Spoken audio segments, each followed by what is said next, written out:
শুরু করে কায়লা আজকে দেখলাম পোলাপানকে কেমন শুরু করে কার দেখতাছি আজকে। অতদিন আমরা বুড়া লাগে বড়ই কাটাচ্ছি না, আজকে আমরা বড়ই খাম, দেখলাম বুড়ি আমরা রেখে দেবো। আমি আল্লাহ পালে তো আমার ধরেলবো, আমার বন্ধুরা ফোন দিই। হ্যালো বন্ধু, তুই কই আসস? চালু আ। বন্ধু চালু আইতাম কেন লাগিয়া? বন্ধু বড়ই পারন, চালু আ। আচ্ছা বন্ধু আইতাছি।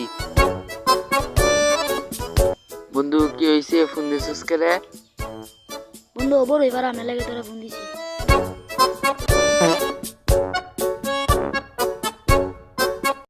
বন্ধু এই যে বড়ই গাছ।